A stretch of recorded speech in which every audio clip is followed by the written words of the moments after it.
കസവിൻ്റെ ഭാഗം ഫ്രണ്ടിൽ വരുന്ന പോലെ.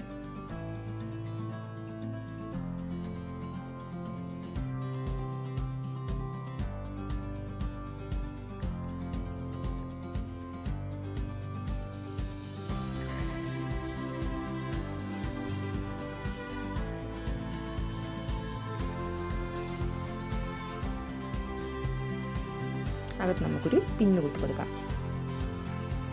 കസവ് അവിടുന്ന് മാറിപ്പോകാതിരിക്കാം. ഇനി നമുക്ക് ചെസ്റ്റ് പോർഷൻ പ്ലീറ്റ്സ് എടുത്ത് നല്ലപോലെ അയൺ ചെയ്ത് കൊടുക്കാം.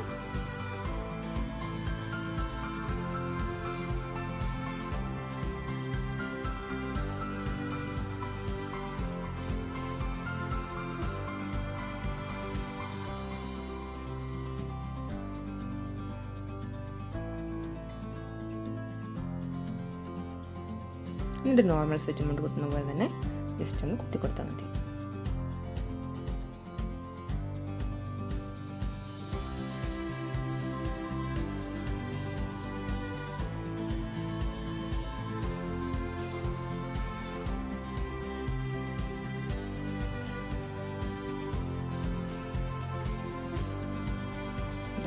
ഇതാണ് ഇതിൻ്റെ ഫൈനൽ റിസൾട്ട് വരുന്നത്.